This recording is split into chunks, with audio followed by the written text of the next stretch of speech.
warahmatullahi wabarakatuh.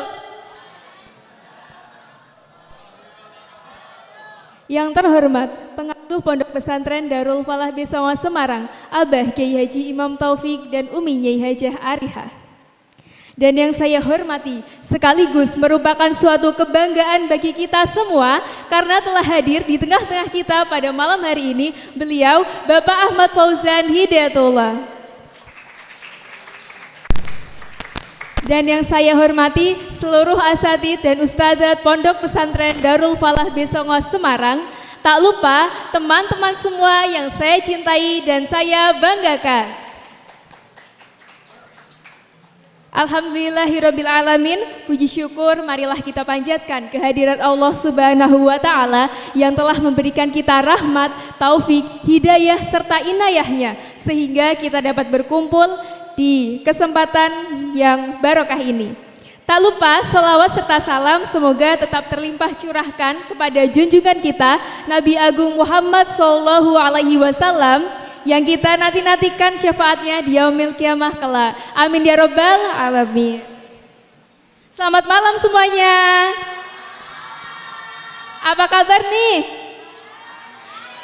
Kalau saya tanya kabar, teman-teman jawab, alhamdulillah, luar biasa, Allahu Akbar. Apa kabar semuanya? Luar. Harusnya semangatnya full ya dari rumah. Yang atas semangat gak nih?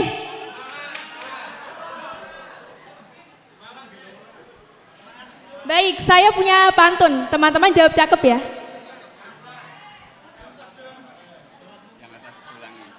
Oh, yang atas diulangi. Apa kabar? Alhamdulillah, luar biasa, Allahu Akbar.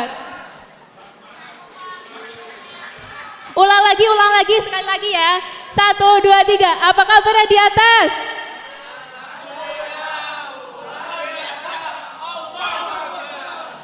Oke. Saya punya pantun nih. Kalian jawab, teman-teman jawab cakep ya. Buah duku, buah pepaya. Kita kenalan dulu ya. Karena perkenalan kecil sering jadi awal cerita yang berarti. Perkenalkan, nama saya Indi Ainun Hakimah, biasa dipanggil Indi. Salam kenal semuanya. Senang sekali bisa membersamai teman-teman semua pada malam hari ini sebagai moderator di acara pembukaan Paskalib 2026 dengan tema memaknai ekoteologi santri yang responsif terhadap lingkungan. Nah, di samping saya sudah ada narasumber pada malam hari ini. Beliau adalah peraih penghargaan dosen terbaik Fakultas Sains dan Teknologi UIN Wali Songo Semarang 3 tahun berturut-turut sejak tahun 2019 sampai tahun 2021, sekaligus sebagai dosen terproduktif pada tahun 2019. Beliau Bapak Ahmad Fauzan Hidayatullah. Sekarang beliau menjadi dosen tetap di Fakultas Sains dan Teknologi di Departemen Teknik Lingkungan UIN Wali Songo Semarang. Beliau lulusan dari Environmental Science for Doctoral Program Sugija Pranata Catholic University dan beliau juga merupakan founder dari CFS Environmental Institute Jepara. Selain itu, beliau juga punya banyak sekali karya, di antaranya pengelolaan sampah plastik dengan teknik EcoBricks 2016 yang dipublikasikan oleh LP2M Wali Songo dan Kota Ramah Anak dalam Perspektif Pendidikan Lingkungan yang dipublikasikan oleh DP3A Kota Semarang.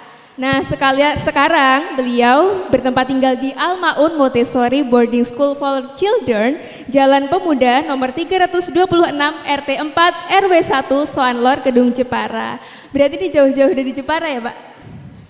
Tuh teman-teman, Bapak Fauzan jauh-jauh dari Jepara demi kita semua. Maka dari itu kita harus mendengarkan seminar pada malam hari ini dengan semangat. Setuju? Oke. Tentunya sebelum itu pada malam hari ini ada beberapa tata tertib yang harus dipenuhi oleh teman-teman santri. Yang pertama, santri harap mendengarkan materi dengan seksama. Yang kedua, santri dilarang membawa atau bermain HP. Yang ketiga, santri dilarang membuat kegaduhan selama acara berlangsung. Yang keempat, santri diperkenankan bertanya pada kesempatan yang diberikan. Kalau gitu, sebelum kita mengawali seminar yang insya Allah seru dan menarik ini, saya mau kasih tahu jargon Paskalib 2026. Kalau saya bilang Paskalib 2026, jawabnya berilmu di dunia digital, berakhlak dalam kehidupan. Siap ya? Gimana tadi? Gimana? Berilmu di dunia digital, berakhlak dalam kehidupan. Mari kita coba sama-sama. 1, 2, 3. Paskalib 2026, berilmu di dunia digital, berakhlak dalam kehidupan. Tepuk tangan untuk kita semua. Nah teman-teman, tadi ketika saya membacakan profil, beliau ini sudah sangat pakar ya di bidang ekoteologi, dan tema kita malam ini yaitu memaknai ekoteologi santri yang responsif terhadap lingkungan. Nah, membahas tentang tema kita malam ini Bapak, selama ini yang kami tahu bahwa ekoteologi itu bagaimana cara memandang bahwa alam itu ciptaan Tuhan yang tidak boleh dirusak. Tetapi malam hari ini kami sangat penasaran sebenarnya apa sih makna yang lebih dalam dari ekoteologi itu sendiri. Karena bisa kita lihat mirisnya kerusakan lingkungan ya pada hari ini, dari banjir di Sumatera, kemudian angka deforestasi yang terus meningkat dan lain-lain. Selain itu kami juga ingin tahu bagaimana cara supaya kami bisa menjadi santri yang responsif dan menerapkan nilai-nilai ekoteologi dalam kehidupan sehari-hari. Baik teman-teman semua, mari kita kupas tuntas tentang ekoteologi. Kepada Bapak Ahmad Fauzan Hidayatullah kami haturkan.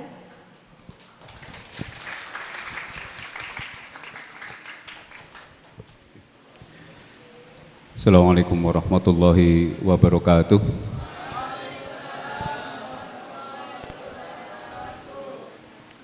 Syukur kehadirat Allah Subhanahu wa taala yang mana pada malam hari ini kita bisa berkumpul bermuajahah di majelis yang insya Allah full barokah dan full kontemplasi ya. Salawat serta salam kita sanjungkan kepada Nabi Allah Muhammad Sallallahu Alaihi Wasallam yang tentunya Nabi Muhammad sendiri mencontohkan secara nyata perilaku-perilaku ramah lingkungan yang tidak penuh banyak teori, tidak penuh banyak retorika. Salah satunya dengan melarang kita untuk pipis di bawah pohon, terus kemudian tidak menyakiti kepada bukan hanya sesama manusia, tetapi sesama makhluk Allah. Itu seperti itu. Matur nuwun kepada pengasuh Pondok Pesantren Darul Falah Besongo, kakak sekaligus senior sekaligus guru. Ya. Hanya saja waktu itu, waktu saya kuliah di sini saya belum ada Besongo. Mungkin kalau Prof Imam Abah Imam udah mendirikan Besongo, saya mungkin adalah santri pertama sekaligus lurahnya. Seandainya. Waktu itu Gus Hilmi masih kecil, masih kecil, 5 tahun 6 tahun itu kayak gitu. Wong sama saya aja takut, iya, takut ya, takut sampai sekarang itu kan.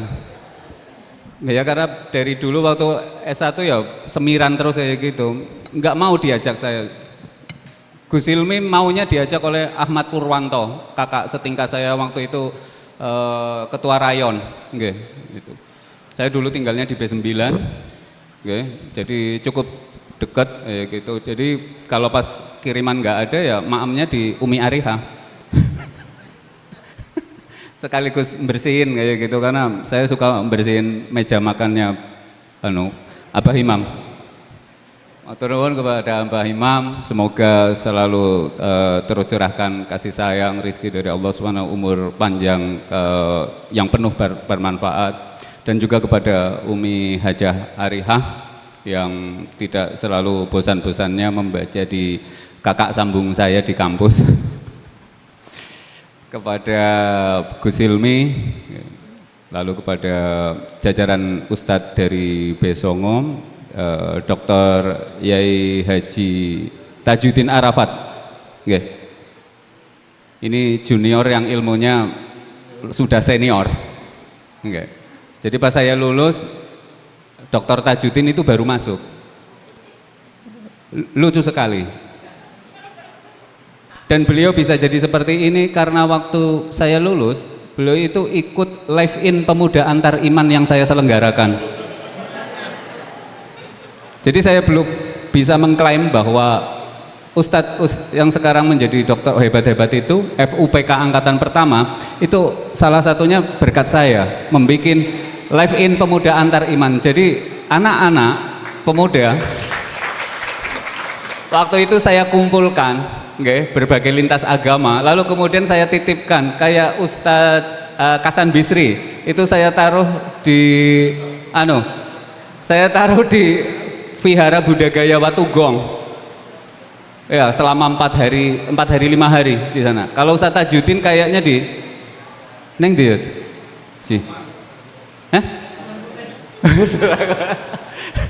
Pura Ageng Girinata. Terus dulu ada Ustadz Sobirin, saya taruh di Taikaksi. Lalu kemudian ada Reza Diponegoro, saya taruh di Gereja Isa Al-Masih, gitu selama 4 hari itu kayak gitu. Single waktu itu saya ini karena waktu itu senang di pemuda lintas iman itu kayak gitu. Alhamdulillah. Ya, tema kita pada malam ini tentang ekoteologi Islam. Nah, kalau kita lihat di slide pertama, itu ada, enggak ditampilkan? Ditampilkan Pak? Slide-nya? Nah, saya udah kirim slide, gitu.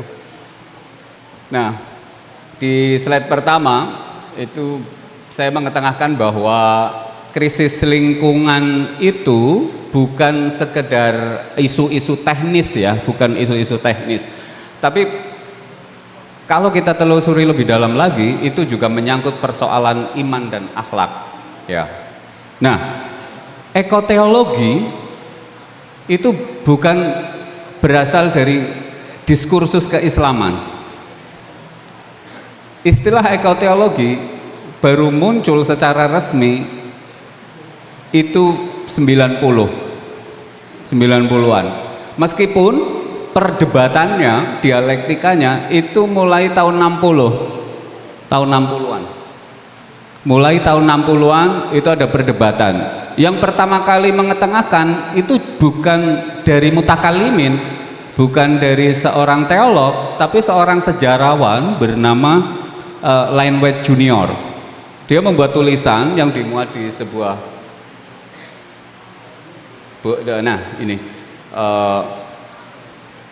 membuat tulisan yang mengkritisi tentang ajaran Yahudi Kristen. Judul makalahnya itu The Historical Root of Our Ecological Crisis. Dia menyitir satu ayat Kitab Kejadian 1 ayat 28 yang di situ secara eksplisit bahwa manusia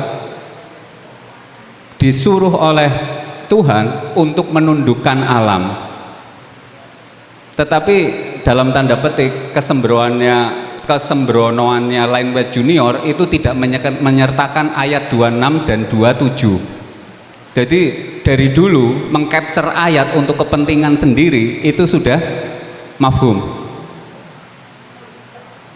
Ya, jadi ada sudah lazim bahwa para pakar-pakar menggunakan kitab suci itu untuk melegitimasi kritikannya itu kayak gitu. Tapi ya sempat geger karena dia seorang Kristen tetapi menyerang agamanya, yang menganggap bahwa krisis lingkungan akibat dari ajaran Yudeo-Kristiani. Jadi ekoteologi itu bukan murni dari ajaran Islam ya. Hanya memang Islam ada nilai-nilai ekoteologi. Nah, ekoteologi Islam sendiri itu mengajak kita membaca ulang peran manusia, terutama santri sebagai khalifah fil ard yang bertanggung jawab menjaga bumi. Jadi pesantren itu bukan hanya pusat keilmuan agama, tetapi diharapkan juga ruang strategis membentuk peradaban lingkungan. Nah, di slide kedua, nenek moyang kita dulu punya batasan-batasan dalam hal etika. Ya, nenek moyang kita sering ngendikan kayak gini, ambillah sesuatu secukupnya dari alam. Puluhan tahun kemudian para ilmuwan menyebutnya dengan sustainability. 80 tahun lalu, 100 tahun lalu nenek moyang kita melarang anak-anaknya dengan pesan kayak gini, habiskan makananmu. 100 tahun kemudian orang-orang pinter menyebutnya dengan istilah food waste. Artinya tidak ada kontradiksi, tidak ada pertentangan antara kearifan lokal yang dihasilkan dari ajaran-ajaran nenek moyang dengan pengetahuan ilmiah. Batasan-batasan etika seperti itu baru ditemukan secara ilmiah oleh Johan Rockström tahun 2009. Dia menulis dengan teman-temannya di Potsdam Institute, banyak beasiswa loh di Potsdam Institute. Itu baru tahun 2009. Johan Rockström masih hidup, tinggal di Stockholm sana. Cari aja nanti Stockholm Center for Climate Institute itu. Beasiswa tiap tahun dikasih di situ, kepada seluruh scholar yang mumpuni, yang tentu kajiannya tentang climate change, ya, climate studies. Nah, dia menelurkan sebuah karya dengan judul Planetary Boundaries, batasan-batasan planet. Nah, kalau kita lihat di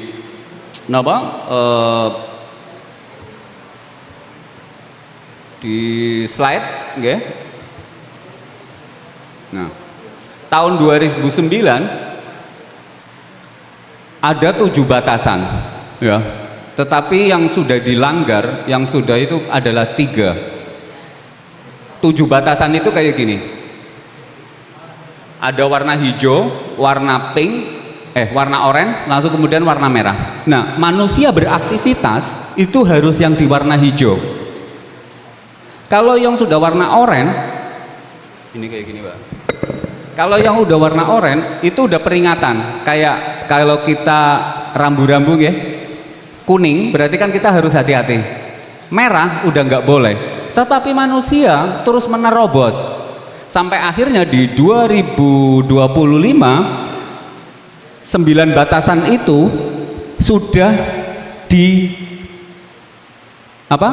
diterjang, dilanggar oleh manusia modern itu sebanyak 7. Maka kita sekarang merasakan perubahan iklim, anomali cuaca, polusi, land subsiden, abrasi, air baku tanah yang makin terbatas, ya. Itu karena manusia melampaui batasannya. Sebagaimana diingatkan oleh para nenek moyang kan, nenek moyang selalu dengan kata-kata sederhana, ojo mlebu alas iku ora ilok. Tetapi konon kita orang yang berilmu itu sering sembrono, padahal itu adalah cara paling sederhana dari nenek moyang untuk menjaga terkait keberlestarian. Nah, maka ya ini akhirnya yang merah-merah ini toh itu adalah buah dari kesembronoan manusia melakukan eksploitasi. Okay. Teman-teman nanti bisa mengakses di internet di Potsdam Institute for Climate Impact Research. Okay. Banyak beasiswa di situ. Dan juga kalau Potsdam ini kebanyakan profesornya di Stockholm University. Lalu kemudian kalau yang tentang ekoliterasi itu kebanyakan di Wina University. Dengan tokohnya Prof. Virchow Capra, Abah Imam kenal, dan dia punya Center for Eco Literasi. Oke, selanjutnya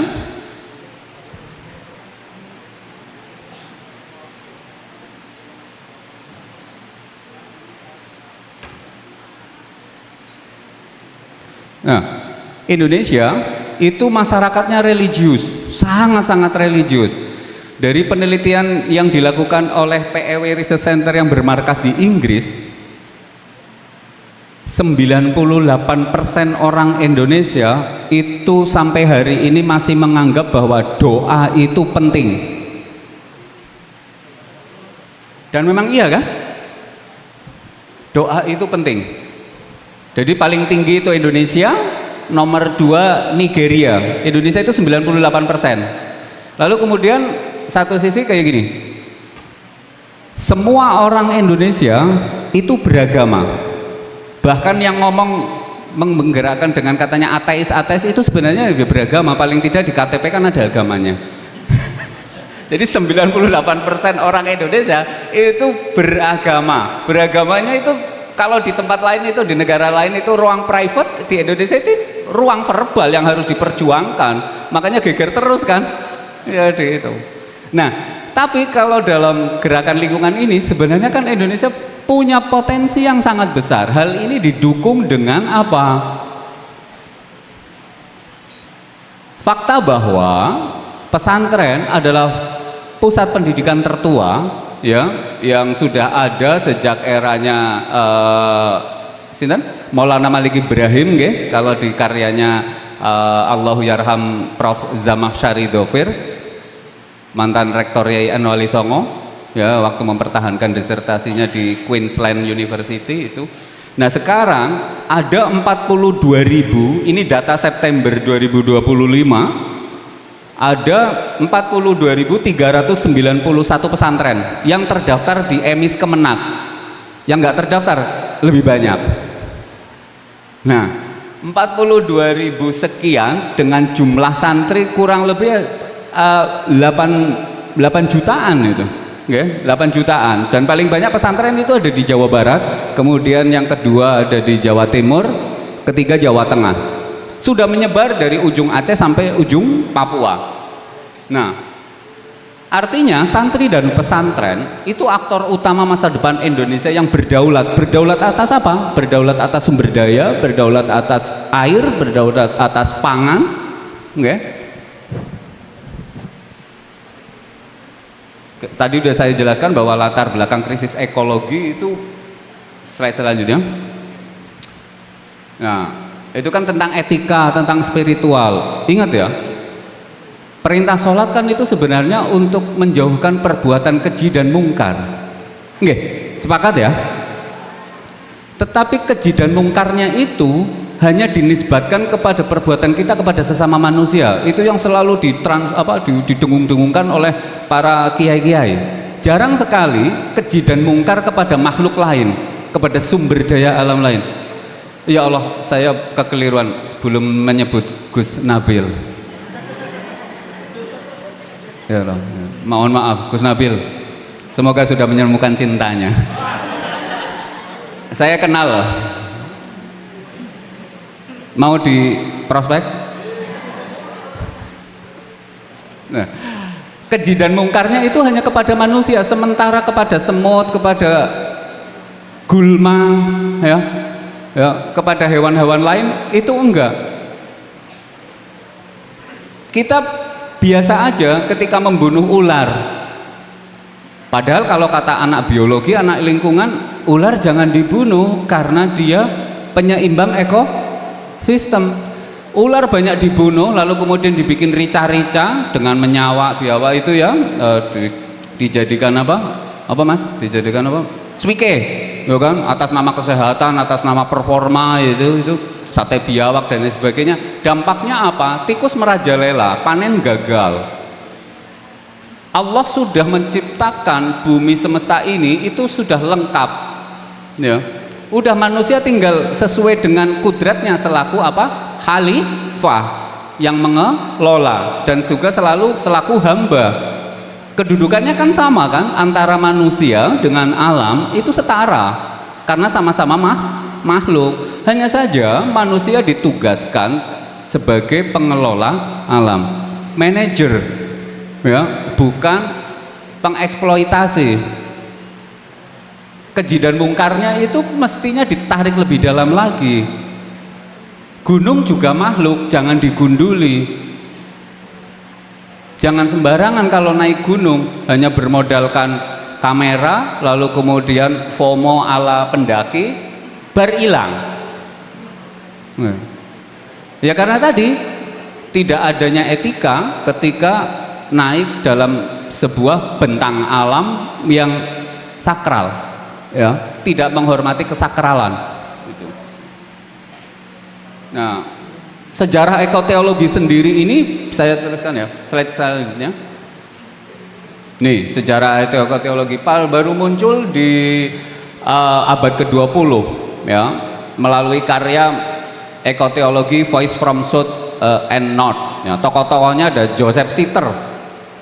Ada Joseph Sitter, lalu kemudian Philip Joranson dan Feynman Nature dari Feynman Nature Group di 1968. Mereka mulai merumuskan bahwa agama itu harus ikut andil dalam persoalan krisis. Dalam Islamic scholar itu diwakili oleh kayak Syed Hussein Nasr, ya, yang paling menonjol. Ada juga Faslun Khalid, terus ke belakang ada Imam Yusuf Al-Qaradawi gitu, kayak gitu. Yang paling pertama memang Syed Hussein Nasr dengan karya-karyanya yang mengangkat konsep hubungan spiritual, ya, antara alam dan keimanan kita.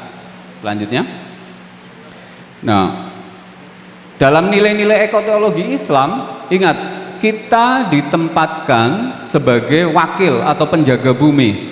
Kullukum ra'in wa kullukum mas'ulun an ra'iyatihi. Itu sudah masyhur lah ya. Kemarin kan udah diajarin kemarin kepelatihan organisasi ya oleh Ustadz Dr. Tajuddin ya. Kamu itu ya sudah bertanggung jawab atas amanah yang diembannya. Nah, kita selaku khalifah fil ard itu harus bertanggung jawab atas amanah apa? Amanah bumi yang dititipkan oleh kita. Secara vertikal, ya, manusia harus menjaga ketaatan kepada Tuhan. Nah, secara horizontal, kepemimpinan, kekhalifahan kita itu harus seimbang.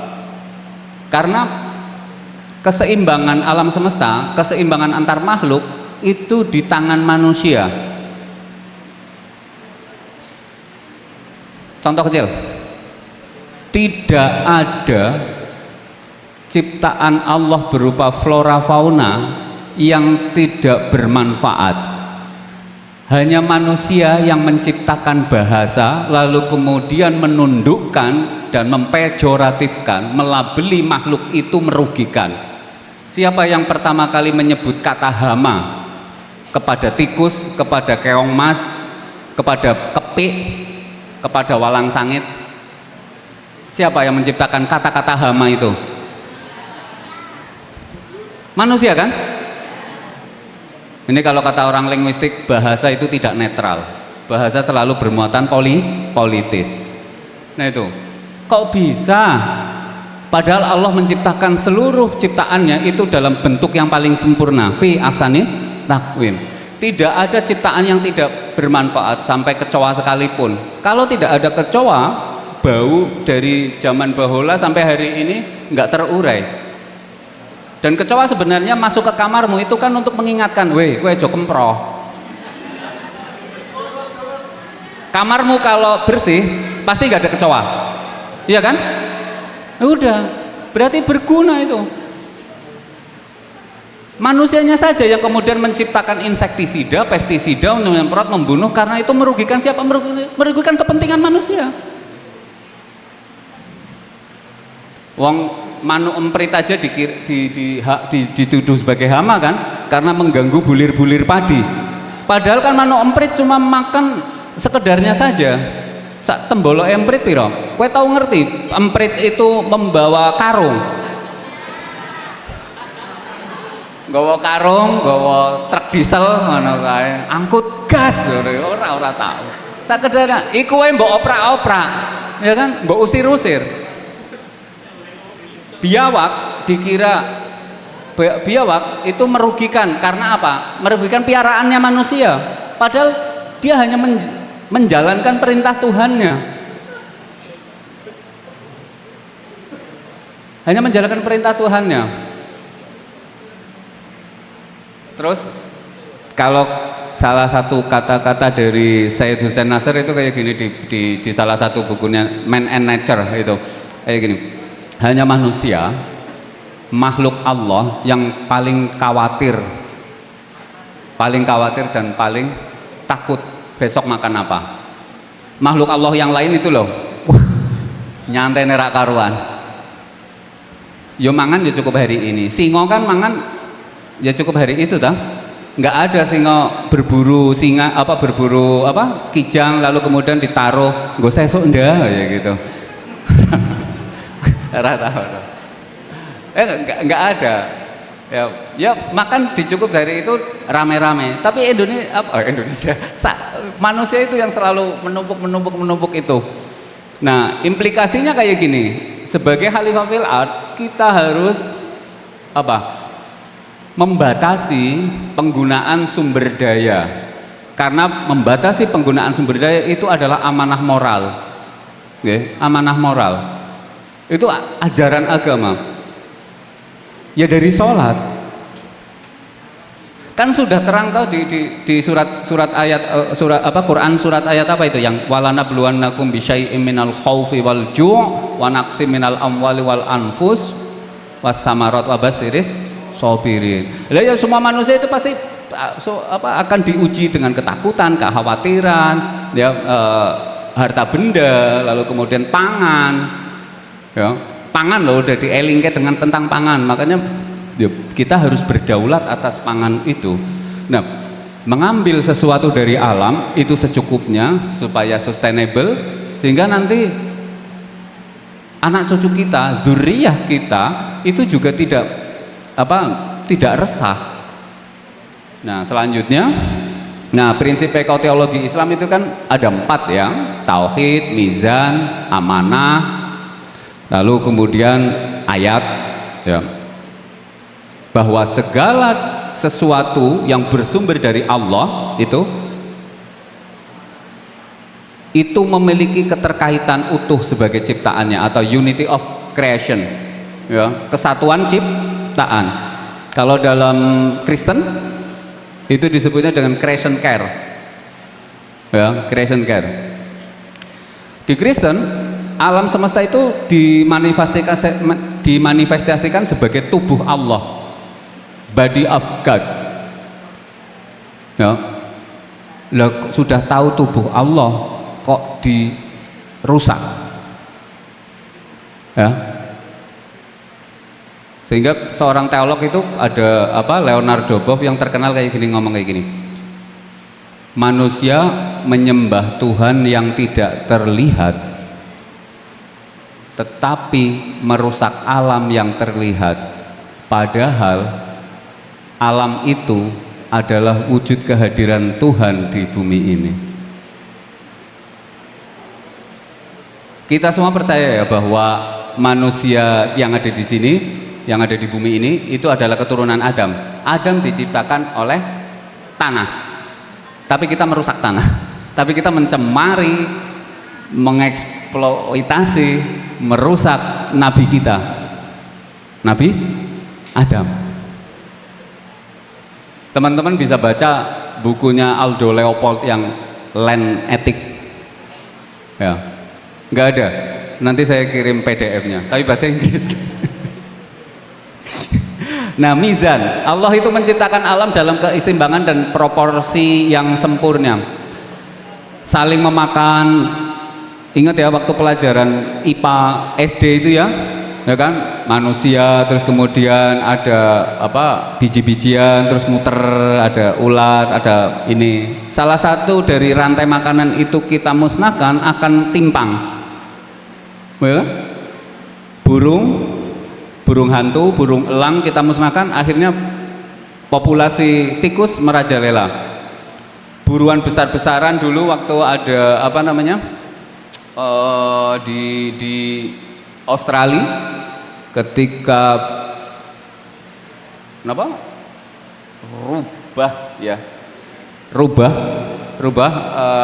rubah didatangkan dari Inggris sama kelinci untuk memakan gulma, rumput padang ilalang.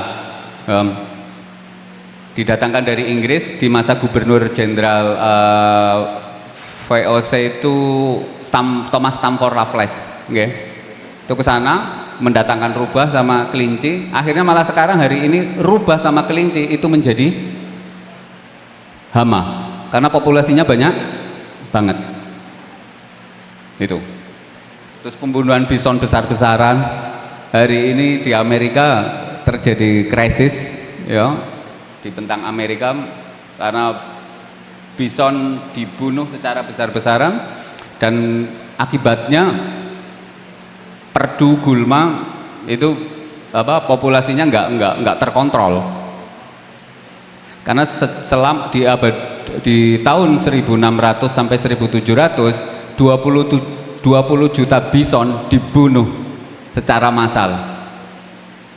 Ngeri ra? Coba seandainya udah ada kita ya waktu itu ya tahun 1600 kita mukbang tiap hari daging bison. Alam itu adalah titipan yang harus dijaga, trustworthiness. Yang namanya titipan ya dikembalikan lagi, harus dalam keadaan yang sedia kala waktu ini dikembalikan lagi rona alamnya, bentang alamnya, apa yang disebut dengan bioremediasi bioremediasi, fitoremediasi dikembalikan lagi. Tapi kan kita nggak mau, kita udah ada ilmunya, tapi ya itu kita selalu nggak amanah. Oke, saya singkat-singkat saja. Nah, ini yang paling bermasalah di pesantren, ya, itu slide selanjutnya. Itu adalah sanitasi. Ya, kita hidup bersama dari beragam daerah, dari beragam kebudayaan, ya, beragam tradisi keluarga, hidup bersama, ya. Maka tantangan di pesantren selalu problem pertama adalah ketersediaan air bersih. Padahal air bersih, air baku tanah itu cuma 2%, kan hanya 2%. 75% air di dalam bumi kita itu sudah tercemar, atau kalau kata anak-anak kimia, anak-anak biologi sama anak-anak teknik lingkungan itu menyebutnya dengan sebutan grey water, ya. Air abu-abu, ya. Jadi bukan hanya cintamu yang abu-abu, air pun abu-abu. Gimana Gus? Itu yang pertama, ketersediaan air bersih. Ya, debit air tidak mencukupi, terutama saat musim kemarau dan jarak sumber air terlalu dekat dengan pencemar tempat sampah, septic tank itu. Nah, dampak bagi santri, tapi semoga besongo enggak ya, santri besongo enggak. Penurunan frekuensi mandi dan bersuci. Kebetulan santri-santri juga kurang bersemangat kalau mandi ya. Iya, hemat air. Nah, resiko kontaminasinya ya bakteri penyebab diare. Iya, banyak yang diare. Dulu di santren-santren salaf yang besar-besar ya gitu selalu penyakitnya jarban ya, gatel, skabies ya. Itu untuk penghiburan ya. Kalau dalam diskursus Nasrani, penghiburan itu adalah Ya itu tanda-tanda keberkahan ilmu ya itu harus muncul gudik gitu. Ya saya waktu ya tetap gudiken. Ya bayangkan waktu di mondok di Ponorogo di Ngabar saya satu kamar 40, wah satu kamar mandi yuk piye, sementara waktu mandi di pagi hari itu dari jam 5 sampai jam 6 karena jam 6 saya harus berangkat sekolah, 1 jam untuk waktu untuk mandi, kamar mandinya terbatas. Koyo apa?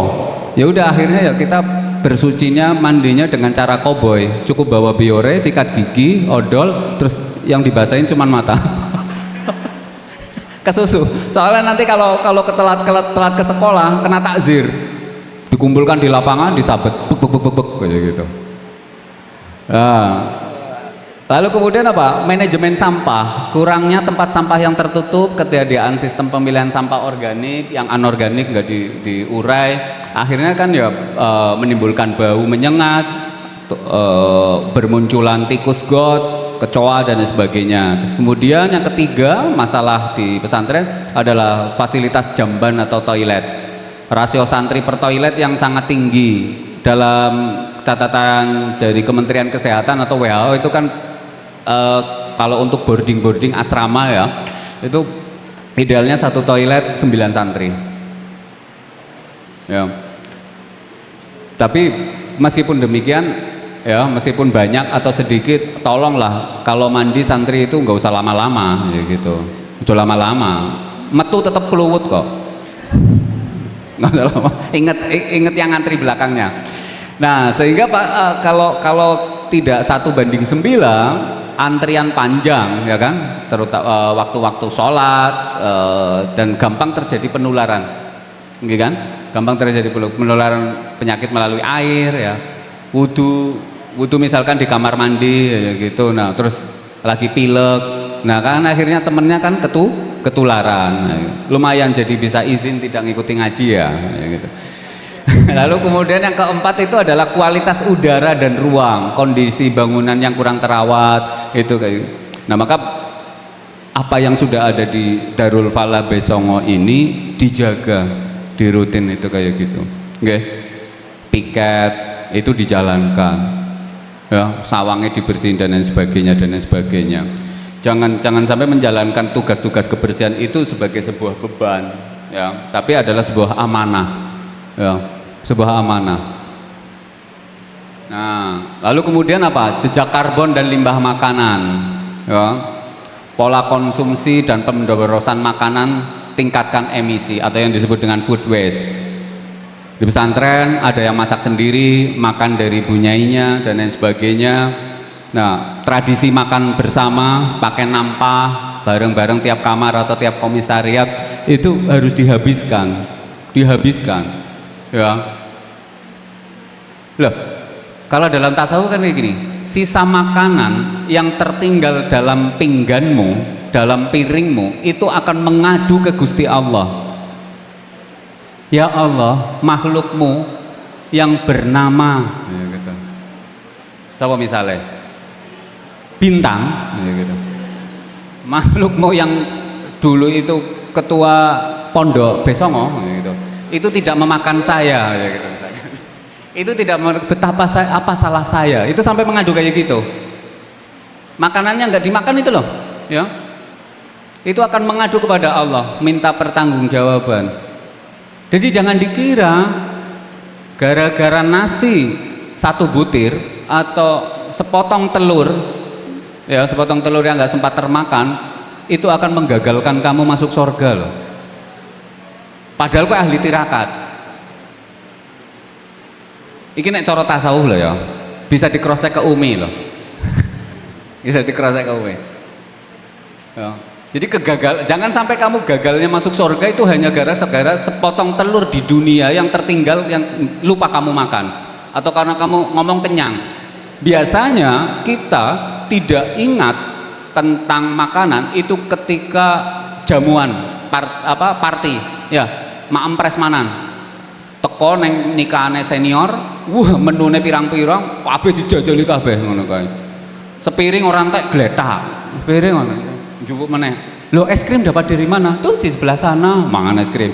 Iki sing sak piring digletakke. Akhirnya kan food waste banyak banget. Nggih. Ayo mulai hari ini habiskan makanan yang ada di hadapanmu, termasuk punya saya yang di depan itu.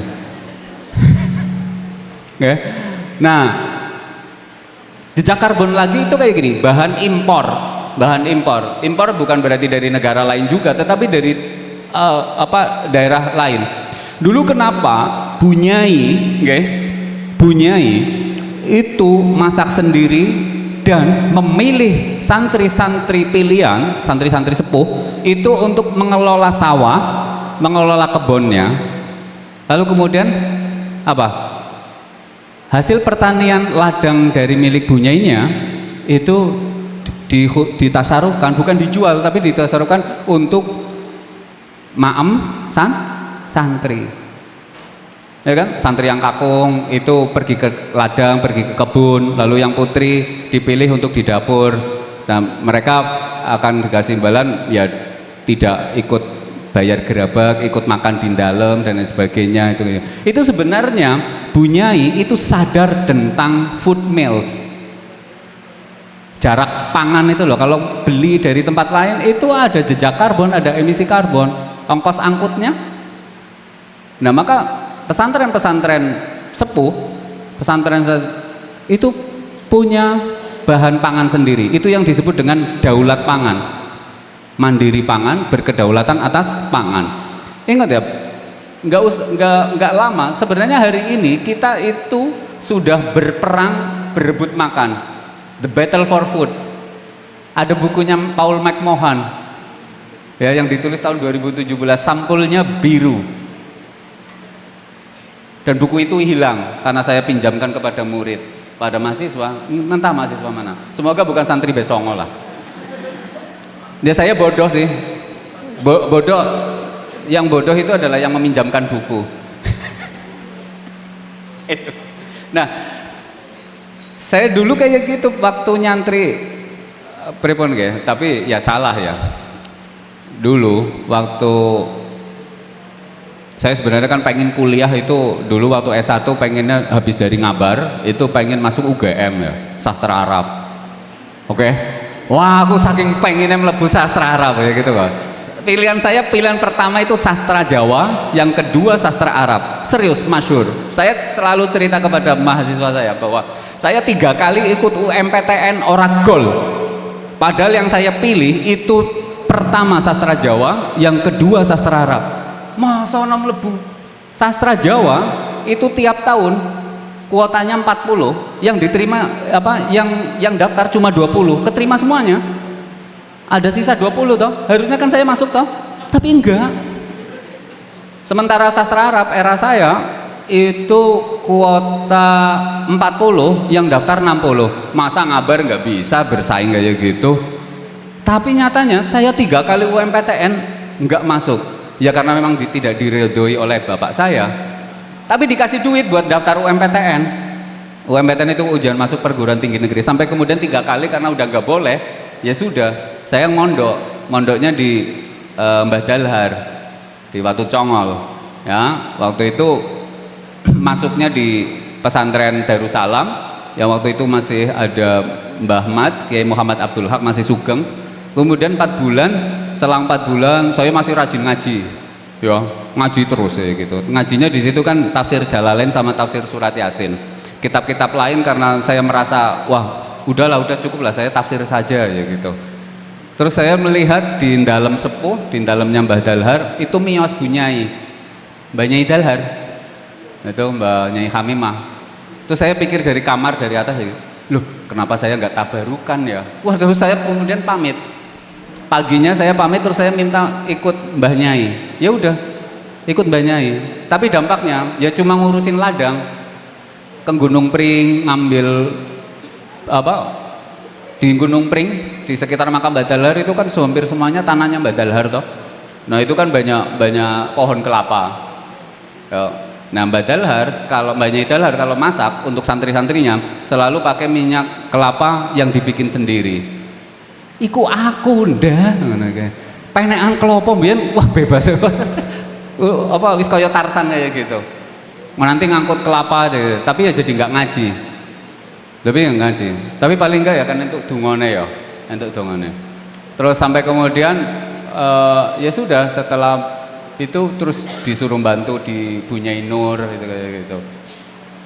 Ya nyeselnya sekarang, kenapa kemarin nggak sampai nggak disambil ngaji ya, kayak gitu. Tapi capek ya, mana kelopong antek 40 wit, kayak gitu. Betul. Sudah toh, begitu tiba waktunya pendaftaran, saya dipanggil oleh bapak saya, kamu masih mau kuliah? Nggih, nggih pun gitu. Iya mau kuliah gitu. Nang YIN ya, nggih gitu. Saya manut ya gitu. Di YIN ya. YIN mana? Yo milih Semarang apa Surabaya kayak gitu. Enggak boleh tadi Jogja atau Bandung kayak gitu. Ora. Enggak boleh di Jogja sama Bandung. YIN wae wis manut wae ora entuk nang Jogja apa Bandung kok. Udah pokoknya pilihannya cuma di Surabaya atau Semarang. Ya udahlah Semarang kayak gitu. Ya udah masuk di Semarang jurusan perbandingan agama. Bapak saya langsung fatwa kayak gitu. Ya udah pilihan pertama, kedua, ketiga ya jurusan perbandingan agama. Lah Usuluddin nggak favorit, langsung bleng mlebu. Itu kayak gitu. Tapi subhanallah ya, barokah manut nggih, meskipun kuliahnya udah akhir ya. Kakak-kakak yang ngospek itu saya bentak kan. Mau saya masuk gondrong kok.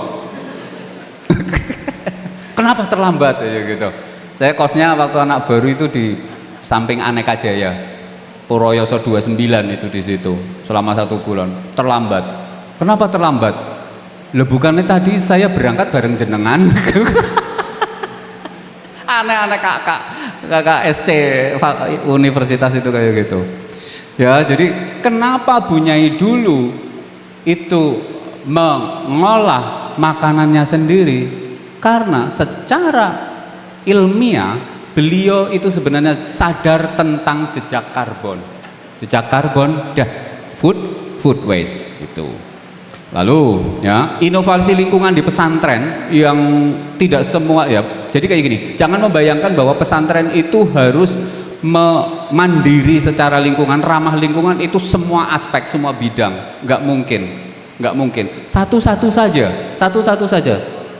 Contoh ya, yang bisa teman-teman untuk studi banding nanti kalau pas lagi acara zarkasih apa istilahnya, ziarah dan rekreasi itu soal kebijakan dan regulasi tata kelola lingkungan, itu saya bisa menyebut pesantren Al-Uswah di Langkat, tapi ini Sumatera ya.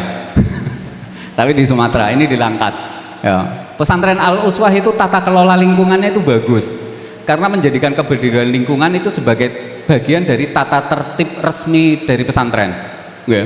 Yang kedua, manajemen limbah ya. Manajemen limbah, baik limbah makanan, limbah sampah-sampah keseharian karena aktivitas santri, itu di Ponpes Rubaiat Balong El Firdos ya. Pesantren Rubat Balong El Firdos. Pengolahan sampah menjadi kompos dan pengolahan limbah cair domestik. Limbah cair domestik itu apa? Air sisa MCK sama air sisa wudhu itu ditopang dalam ipal komunal yang itu bisa digunakan untuk menyiram tanaman, untuk mencuci kendaraan santri itu. Tapi ya pakai teknologi filterisasi. Anak biologi, anak kimia, anak teknik lingkungan UIN Wali Songo bisa mengolah itu. Serius, bisa mengolah itu. Karena filterisasinya itu cukup sederhana. Bawahnya dikasih ijuk, ya, ijuk, terus kemudian batu kali koral yang warna putih, nggak? Itu 3 tahap.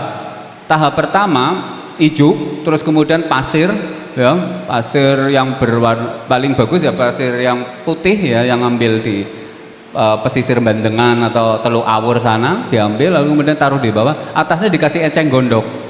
Terus kemudian yang kedua itu tadi batu kali koral yang putih, lalu kemudian disaring lagi. Ini yang sudah apa istilahnya, apa, blue water ya, blue water ya, tapi belum anu ya, belum air mutlak ya, air mustakmal, tapi sudah aman secara kimia. Harus ada tiga tahapan, kotak 1, kotak 2, kotak 3. Itu pesantren yang di Rubaiat apa Balong itu seperti itu. Nah kita harus ini, jadi sisa MCK, sisa air wudhu itu jangan dibuang.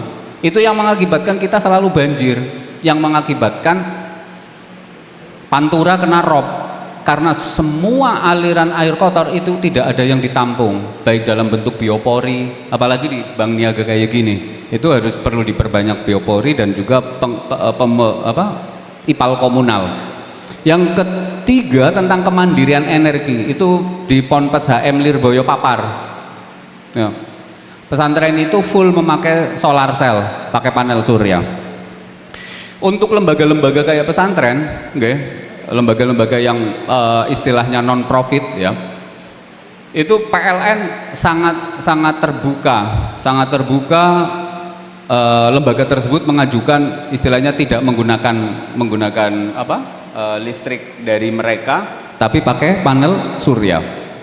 Salah satu contoh kayak gini, teknik elektrounika itu bisa membikinkan baterai panel surya yang bagus. Guru saya yang tinggal di Kedaton PSB itu punya panel surya sebesar 5.300 watt nggih? 5 kWh-nya 5.300. Itu kalau dirupiahkan, kalau pakai panel surya 5.300 watt, itu pengeluarannya per bulan hanya 100.000, padahal 5.300 loh. Itu membuat panel surya dengan kekuatan 5.300 watt, baterainya bisa menyimpan itu 70 juta. Saya membayangkan, karena teman-teman dari Besongo yang senior ini, jejaringnya di kementerian-kementerian kan banyak. Kenapa nggak meraih riset-riset itu lalu kemudian dirupakan dalam bentuk asrama-asrama Besongo ini pakai panel surya gitu. Sehingga bisa mengurangi listrik konvensional itu. Itu seperti itu. Ya kok memang harus kolaborasi, ya. Nah lalu kemudian, tapi perlu juga studi banding ke Ponpes Hidayatul Mubtadiin Papar ya, Lirboyo Papar. Lalu kemudian konservasi air, ini Ponpes Madinatun Najah Cilimus itu Ciamis ya. Itu tentang sistem pemanenan air hujan. Jadi kita tahu ya, B9 itu kan sumber airnya cuma dari situ kan, ya kan? Nah, maka perlu tiap asrama itu membuat rainwater harvesting dengan talang-talang itu di tandon itu. Kemarin anak teknik lingkungan 2022 di capstone desainnya itu membuat prototipe pemanenan air hujan untuk gedung Saintek. Ya, terus kemudian dipakai elektrolisis supaya air hujan itu diolah lalu kemudian bisa aman. Ingat ya, kita hujan paling enggak masa hujan itu kan 4 bulan yang full. Lalu kemudian masa yang jarang-jarang itu 2 bulan. Artinya 6 bulan air hujan itu dibuang percuma. Kenapa nggak ditampung?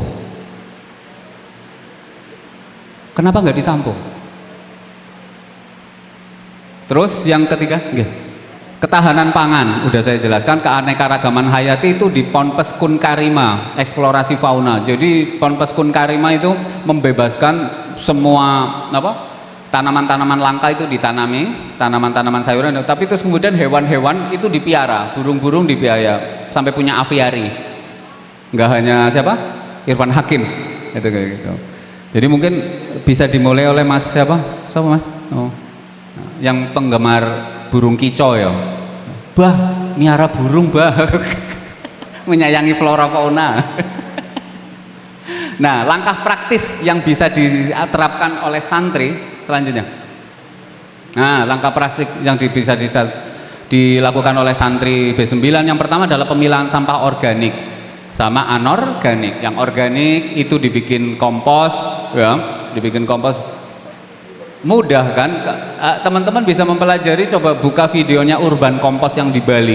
Itu membuat komposnya itu simple. Jadi mencampur sampah hijau yang potongan-potongan daun itu dicampur antara yang kering dengan yang basah. Yang basah itu sisa-sisa makanan, ditumpuk nanti 2 minggu sekali dibolak-balik, nanti 4 bulan itu sudah jadi kompos ya. Terus hemat energi dan air, ya matikan lampu kalau udah nggak kepake, rapatkan keran, penghijauan, ada pos gantung, kebun asrama, penanaman di lahan kosong ya.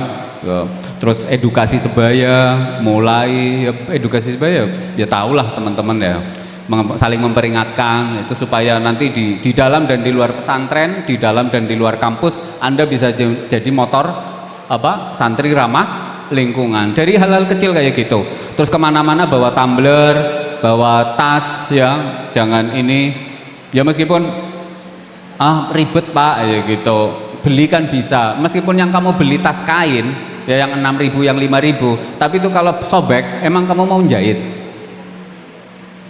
Tas-tas kain yang dijual di supermarket atau apa itu ada polyesternya, ada plastiknya, tetap aja 2000 tahun nggak kano.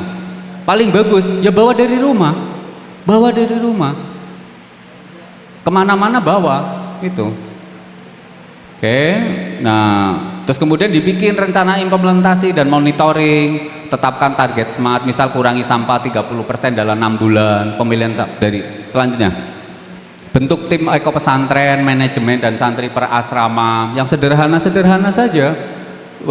Sampah di tempat itu sudah dipilah, yang organik nanti dikumpulkan, itu kayak gitu.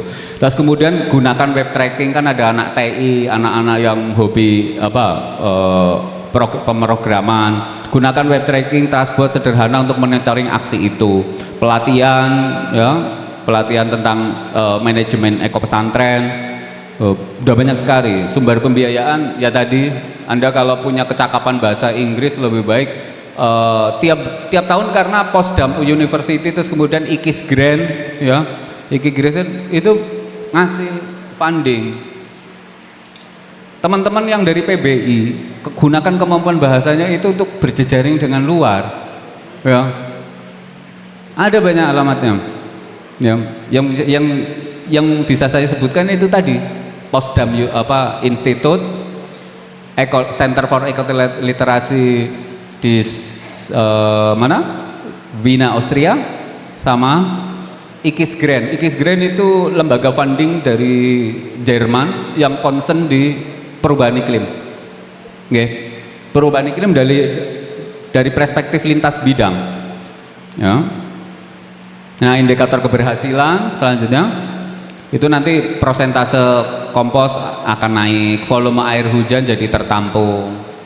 Ya, seperti itulah.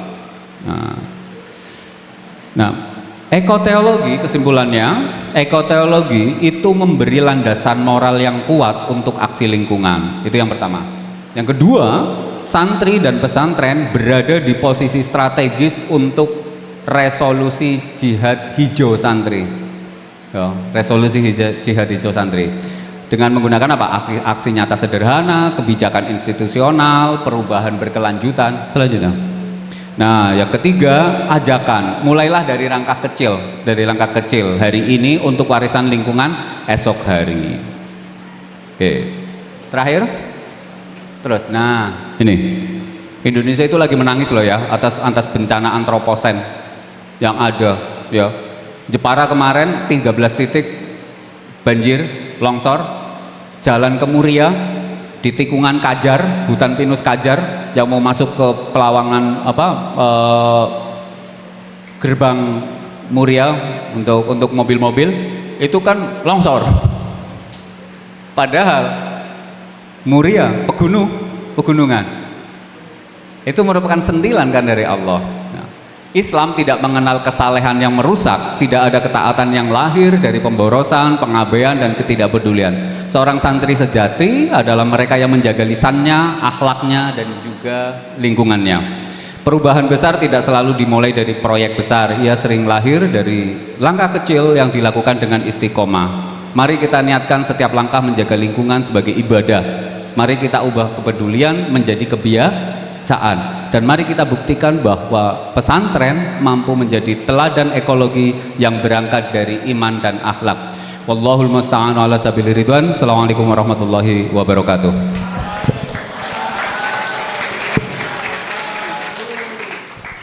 Terima kasih kepada Bapak Fauzan atas penyampaian materinya.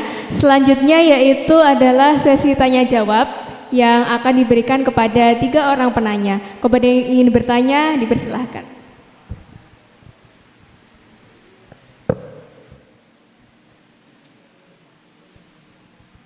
Monggo bisa disebutkan nama dan asramanya.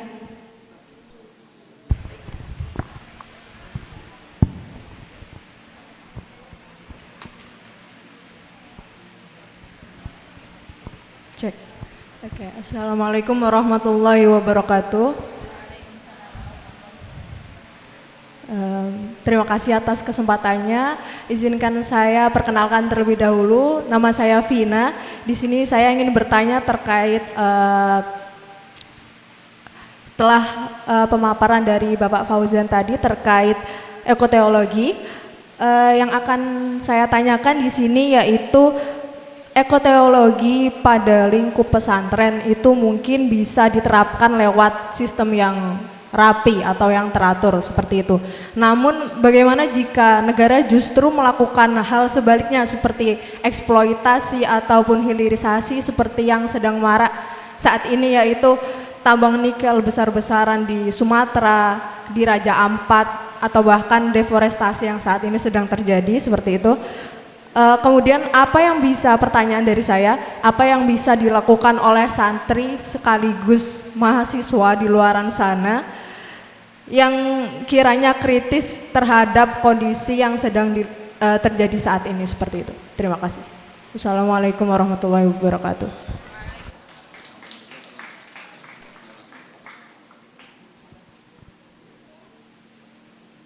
Bekan. Negara merusak, karena penghijauan, terus pengelolaan lingkungan dalam framing negara dengan framing gerakan sosial pasti akan selalu bertentangan. Ya. Misalkan kayak gini, jangan pakai plastik. Itu kan pemerintah udah mengajarkan seperti itu, tapi sebenarnya itu kampanye jangan pakai plastik itu yang membiayai adalah perusahaan-perusahaan kain. Jadi kamu nggak pakai plastik, tapi kamu harus memakai kain gitu. Kamu nggak boleh pakai botol sekali pakai, tapi beli tumbler. Akibatnya coba tanya kepada dirimu, kamu punya botol tumbler di rumah ada berapa? Banyak kan? Akhirnya jadi apa? Sampah. Kalau kata filsafat kayak gini, sampah itu apa sih? Sampah itu adalah sesuatu yang kita bawa dari luar ke dalam rumah.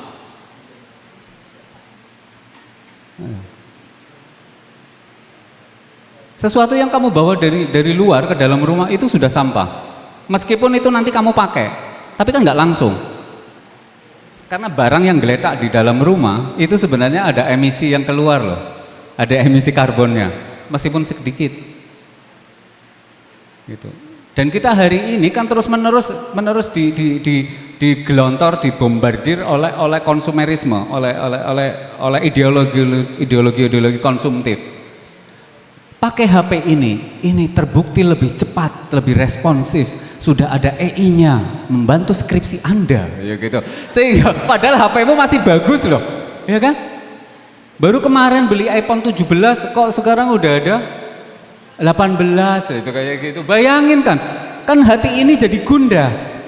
Baru kemarin beli Oppo, saya kira ditawari sing, akhirnya kan yang diganggu itu adalah syahwat konsumsi kita.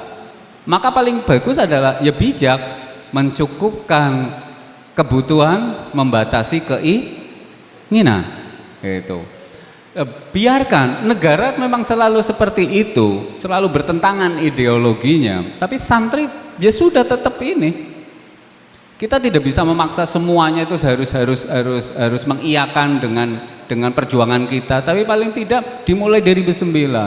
Ajak pesantren-pesantren yang mau peduli bareng-bareng. Sesungguhnya, halakoh pesantren itu sudah rutin diadakan.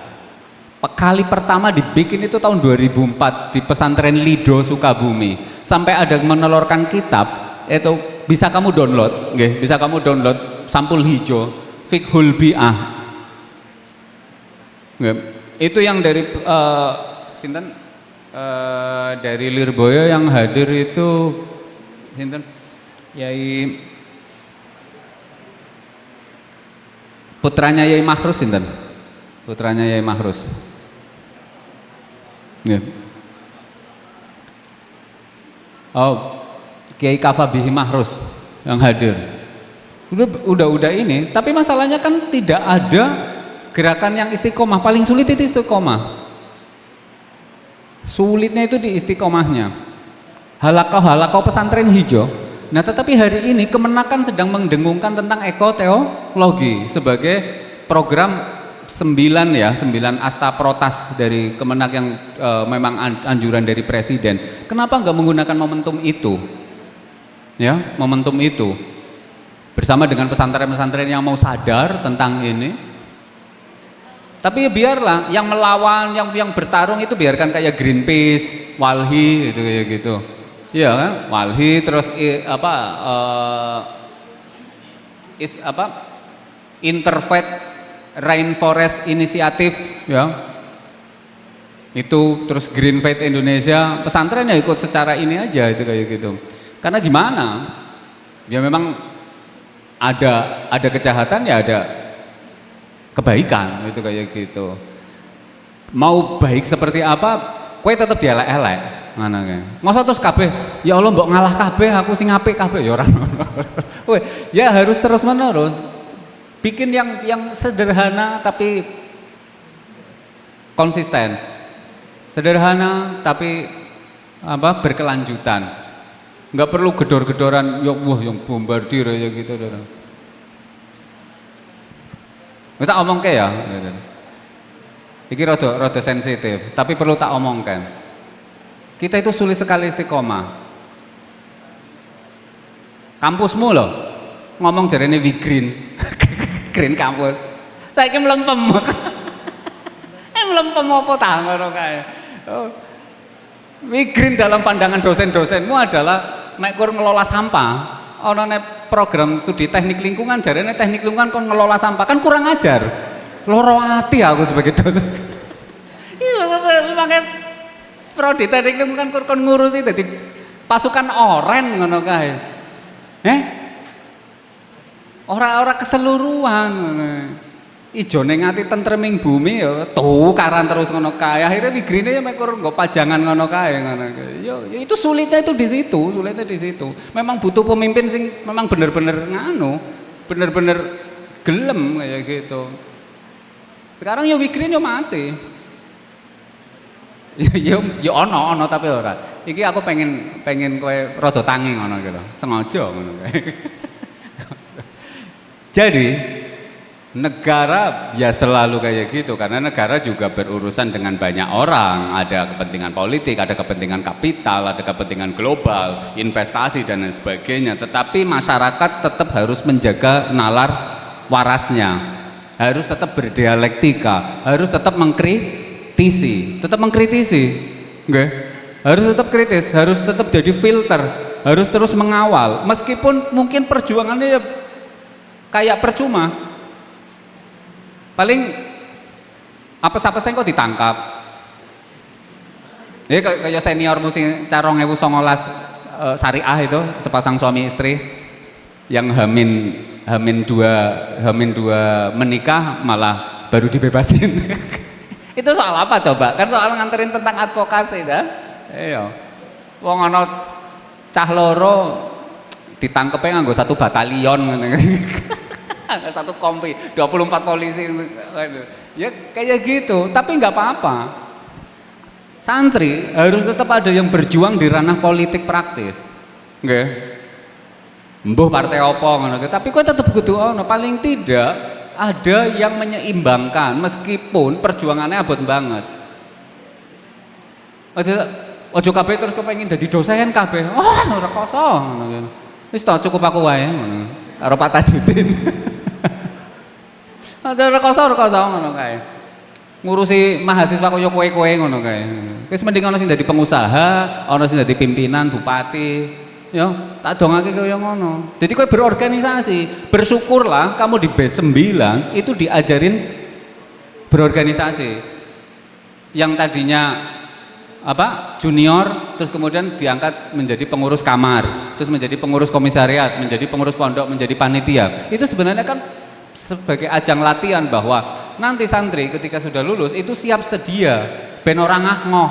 Minimal kowe nek berorganisasi ketika KKN kan kowe ora cupu, ora kur dikongkoni tok, ya minimal itu. Nah itu nanti kalau pulang ke kampung kamu bisa jadi lurah, tak dongake ono sing dadi lurah, ono sing dadi camat, ono sing dadi bupati, ngono kae, ya tak dongake, ono sing ono jadi anggota dewan itu, supaya kamu bayangin kayak gini, mengatur agama, nggih, mengatur lingkungan. Itu yang kan ngatur, yang bikin undang-undang itu kan dewan toh.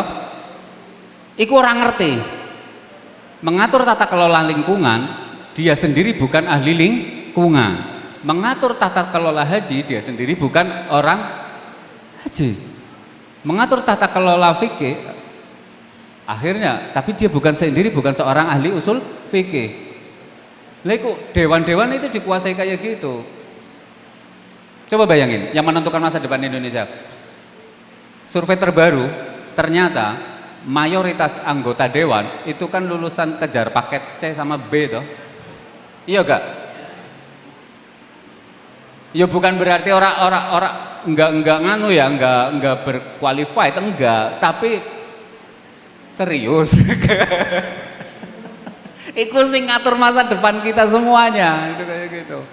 Nah, maka santri jangan bergumul dalam satu circle saja. Menyebarlah di muka bumi, menyebarlah, nggih. Tapi terus jangan lupakan doa guru, ya, jangan lupakan doa guru di silaturahimi terus supaya kamu menjadi santri yang memang berdaya saing global, gitu sih. Ya nggak apa-apa, namanya perjuangan pasti terus selalu ada yang ngerecokin, ada yang ini, ya. Minimal ono sing ngomong ya gitu kan, selalu kayak gitu toh. Apa no film kayak apa cocote tonggo. Iya kan, sebaik apapun kamu jadi orang di masyarakat ya selalu cocote tonggo itu lebih renyah. Matur nuwun.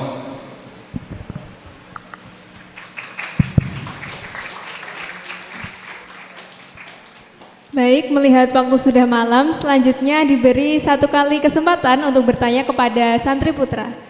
Monggo.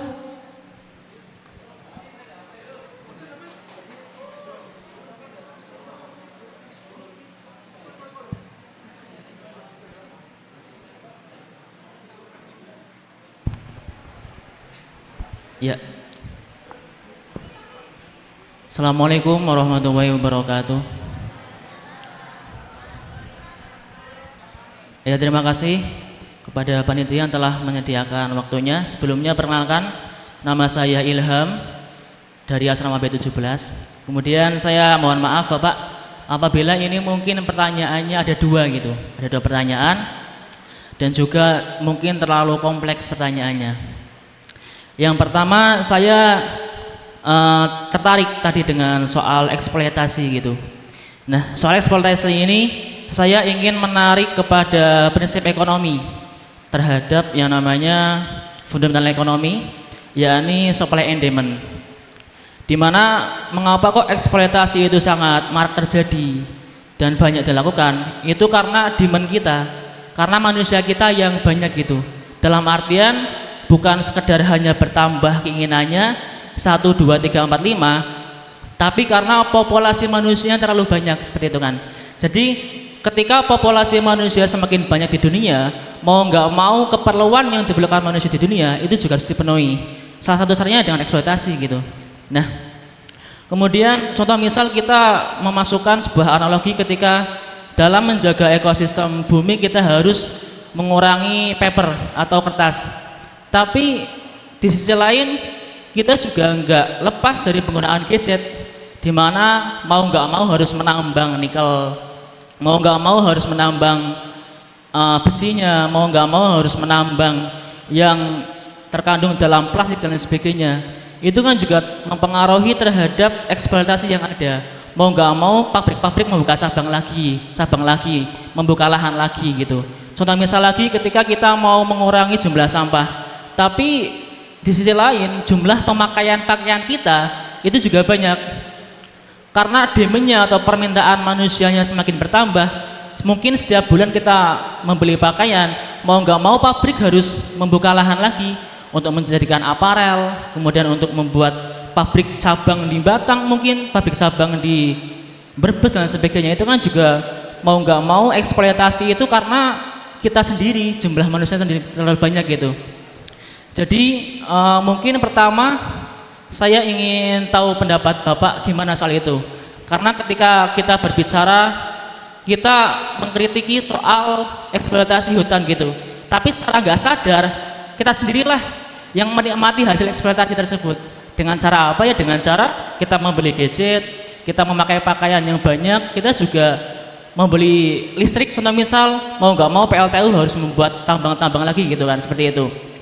Nah itu yang pertama, gimana tanggapan Bapak soal itu?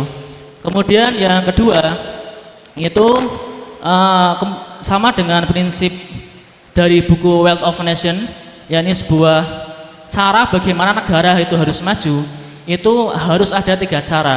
Yang pertama itu ada sektor ekonomi harus kuat, yang kedua manufaktur, yang ketiga baru jasa.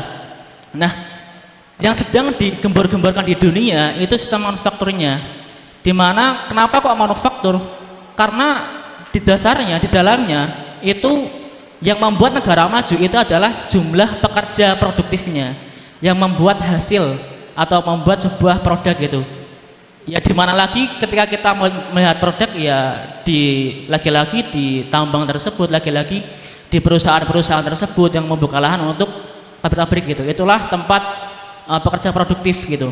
Nah, mungkin saya juga ingin tahu gitu, gimana pendapat Bapak soal yang pertama, kemudian yang kedua tadi soal pekerja produktif dan pembukaan lahan. Itu juga karena kita memenuhi dari apa yang diinginkan manusia itu sendiri gitu. Seperti itu. Terima kasih Bapak. Assalamualaikum warahmatullahi wabarakatuh.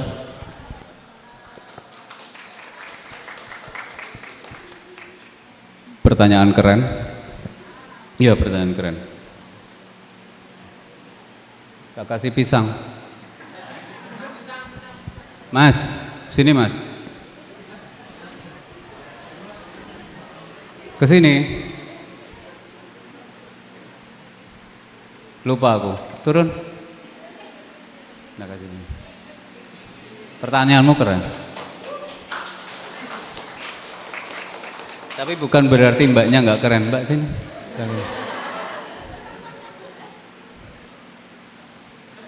Kalau cowok cukup 1, yang ini cewek 3. Gini ya, tata kelola lingkungan kita atau good environmental governance kita itu memang sedang belajar. Ya, sedang belajar. Namanya belajar, terus kemudian kita disebut negara ketiga, negara berkembang, pasti punya banyak kepentingan. Negara-negara maju yang masuk dalam G20 ya, itu pasti punya banyak kepentingan kepada Indonesia. Indonesia itu ibarat gadis cantik yang sangat sempurna, yang tidak ada di dunia yang menyamai kesempurnaan Indonesia. Ya, terutama soal sumber daya alam. Di saat transisi energi, transisi mobil menjadi mobil listrik, mobil hidro, yang dibutuhkan banyak itu adalah nikel ya, nikel boksit itu kayak gitu. Terus kemudian baterai kayak litium itu kayak gitu. Nah, Indonesia itu punya semuanya, apalagi masalah nikel. Nah, ini kan banyak kepentingan itu kayak gitu. Sehingga narasi-narasi yang dikeluarkan ke atas, yang dilalah orang di negara berkembang Indonesia bernama Indonesia, negeri apa namanya, Konoha ya, itu kan sangat aktif di media sosial, sehingga informasi-informasi itu terdistorsi. Enggak, kebenaran kan selalu kemudian kebenaran distorsif kan, itu semua pasti ngomong kebenaran kayak gitu. Nah, maka ya seperti ini, peraturan dirubah, banyak sekali. Indonesia kan adalah negara dengan jumlah undang-undang yang paling banyak, sekaligus ya piye ya, Aku apa ngomong kok yo wangel ra karuan kayak gitu. Ya, sulit kayak gitu. Bukan berarti nggak ada ya, bukan berarti nggak ada di negara lain itu nggak ada sumber daya, tetapi masalahnya ke political will, ya, political will, kemauan pemerintah untuk melakukan apa perbaikan, kayak gitu. Misalkan kayak tambang, kalau di negara lain itu direstorasi, dikembalikan lagi rona alamnya, bentang alamnya, ya, kayak yang di Guangzhou coba kamu lihat. Bekas tambang nikel yang ada, boksit sorry, yang ada di provinsi Guangzhou Cina itu dibikin hotel lantainya ke bawah, 40 lantai tapi ke bawah, itu bekas tambang. Nah view-nya dibikin yang paling mahal itu yang berhadapan dengan seaworld, jadi dari akuarium besar, terus lobbynya itu di bawah, itu bekas tambang, atasnya direstorasi kayak gitu. Nah, terus kemudian ya jadi mahal. Lah kita bekas tambang di Kalimantan, di Rio malah nggak diapa-apain, ya kan? Cuma diuruk, itu kayak gitu. Ya tapi susah kalau saya mau menjawab kayak gini, wah butuh 8 SKS lagi. Harus diundang lagi dalam sesi khusus, ya tentang good environmental governance.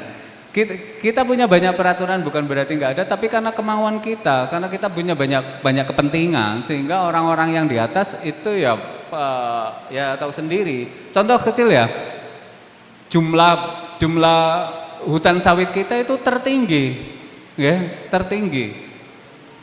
Wong dalam waktu 10 tahun hutan sawit kita itu 10,7 juta hektar. Itu membentang dari mana? Membentang hanya dari sebagian Sumatera sama Rio. Belum dihitung dari Kalimantan loh. Belum dihitung dengan Kalimantan. Kalimantannya kan sekarang. Itu dalam 10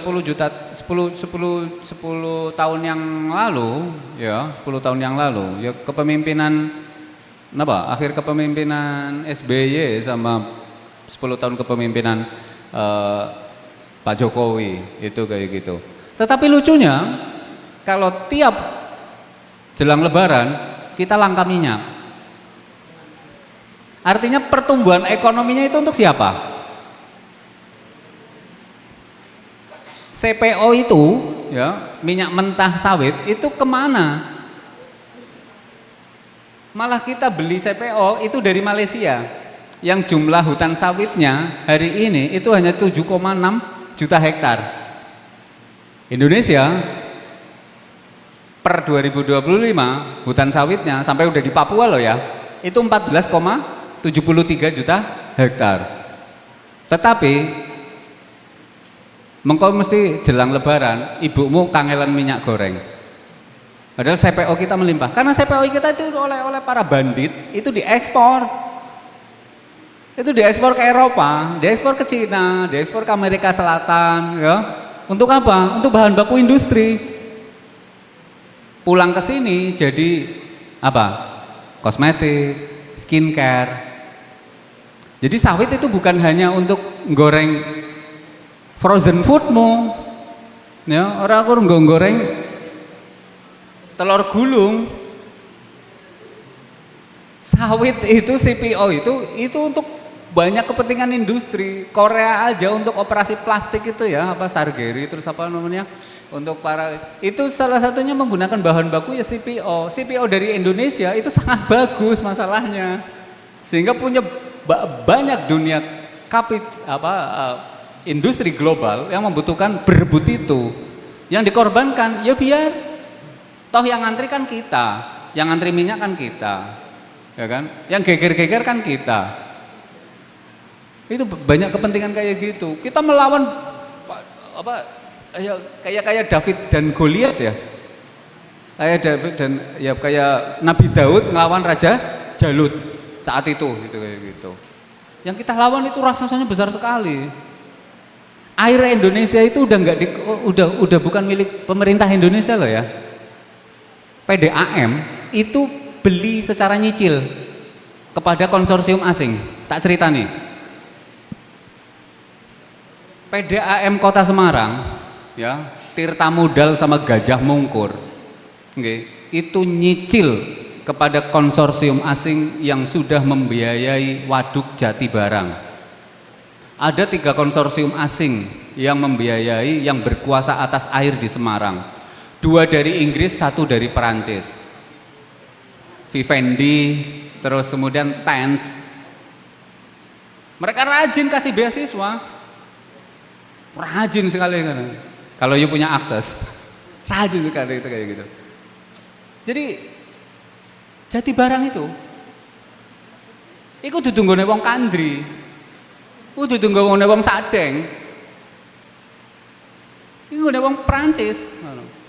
PDAM Jakarta Pamjaya itu 5 konsorsium asing, 2 Kanada, 1 Inggris, 2 Prancis. Itu. Dan gilanya lagi konsorsium asing itu yang membiayai Fulbright, beasiswa yang ngasih ke Amerika. Ada 136 NGO LSM yang ngurusi Ciliwung, golek duit saka Ciliwung, tapi Ciliwung tetap kotor. 136 LSM. Indonesia itu ngeri sekali gitu. Makanya kamu butuh tidak hanya sekedar effort. Kowe mumpung jadi pengurus Dema, pengurus Sema, aja mekur demone masalah UKT terus. Gua bus kok demo mekur demo ni dosenmu masalah nilai ngono kae. Bimbingan diprotes langsung wadul kaprodi ngono. Wong jenengane bimbingan ya suwi ngono kae. Aktivis mekur kaya ngono tok. Iku lho ndelok dunia global iki lho. Pengurusi UKT, ngelmumu iki ya Allah, wong kepengin ngelmu barokah kok bayaran diutik-utik ngono kae lho. Itu kowe pengen ngono. Wah, dunya wis ngomong tentang apa konspirasi global, kowe sing ngurusi UKT wae ngono iki. Kowe UKT ning Dava Besongo ya mbok protesi. Wah, semesta antemane kowe ngono. Saru. Yang jadi pengurus baik di kampus terus melakukan kritisisme meskipun kita anggap itu percuma, tapi paling tidak nalar sehatmu itu tetap terjaga. Meskipun percuma, meskipun makin tambah, sampah itu tetap ada, dikelola kayak apapun, tapi paling tidak bahwa santri itu tahu cara memilah. Santri itu hanya membuang sampah yang tidak bisa terakomodasi lewat daur-daur recycling, itu yang ditaruh di TPA gitu. TPA kita di Jatibarang sini ya, itu kan sudah overload. September kemarin ada yang mati loh ya, kamu nggak tahu kan? TPA Jatibarang meletus ya. 1.200 ton tiap hari sampah itu masuk ke Jatibarang, nyampur baur antara organik sama anorganik, campur jadi siji.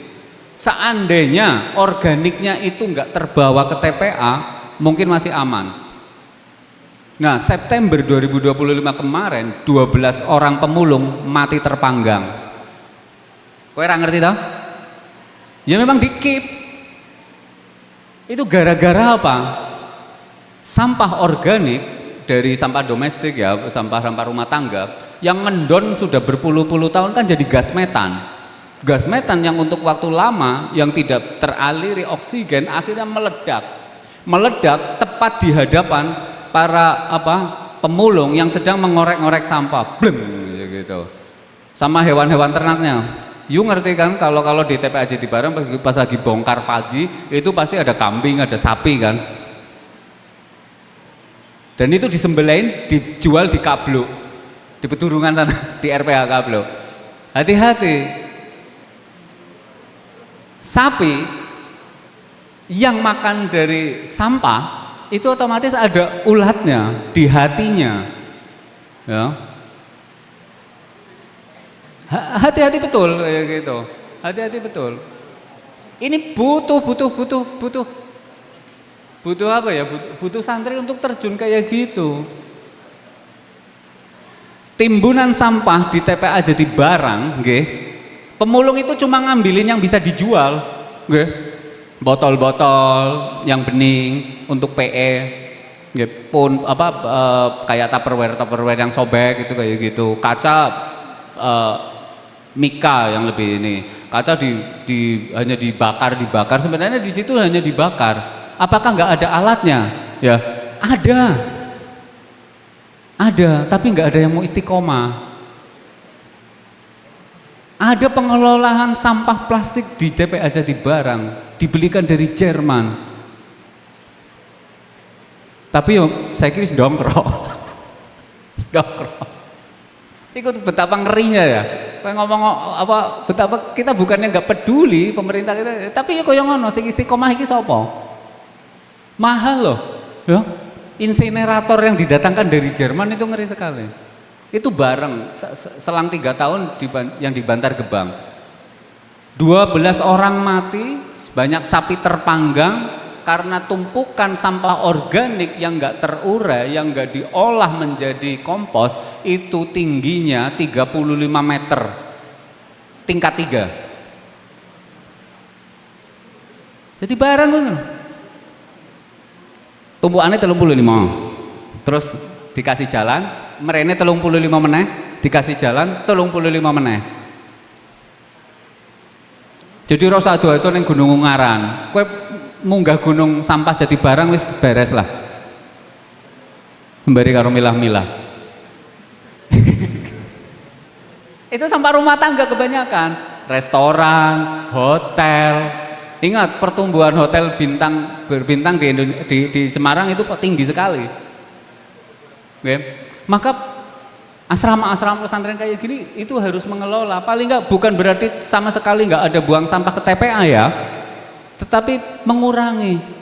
Yang dibuang itu yang benar-benar anorganik, yang organik dikelola di sini. Kalau perlu sampah-sampahnya warga Bang Niaga ini dikelola oleh pesantren sini.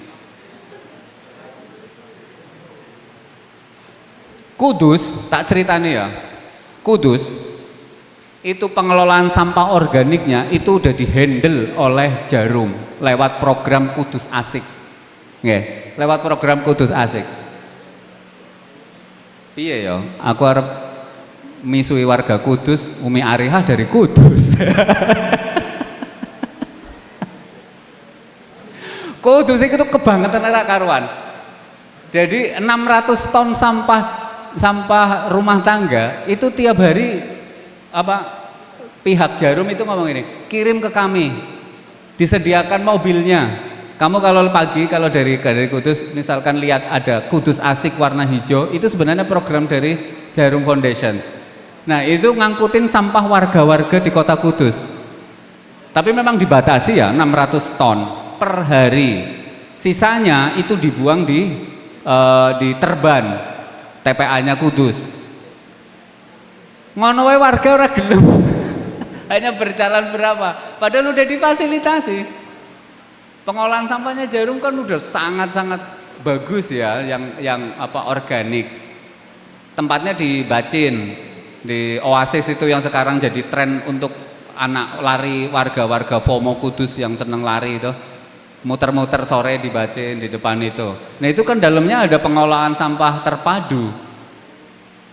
Itu pun permasalahannya, saya wawancara teman-teman yang ada di sana, ternyata warganya untuk memilah sampah, ngelebok ke sampah organik di wadah yang sudah disediakan, iku males. Jadi rajine mereka itu pas lagi awal, pas pembukaan, karo nek pas lagi pitulasan. Karena nolak kebersihan. Ngeluh. 3 tahun program Kudus Asik itu hari ini diberhentikan dulu. Ya karena pemerintahnya enggak dukung, padahal swasta itu sangat mendukung sekali. Swasta sangat mendukung sekali. Sepertinya Besongo santri-santrinya butuh kunjungan ke Oasis deh. Ya, Oasis Jarum Foundation deh. Ya, Februari kosong. Februari, Maret kosong. Ya. Jadwalnya kemarin dari November sampai Januari ini full. Ya. Teman-teman butuh kunjungan ke sana sepertinya. Seluruh santri biar tahu cara pembibitan tanaman, terus pembikinan kompos. Pembikinan komposnya itu pakai vermikompos, cacing, kotoran cacing. Terus pengolahan air limbah domestik menjadi air yang bisa dipakai. Kurang lebih seperti itu. Assalamualaikum.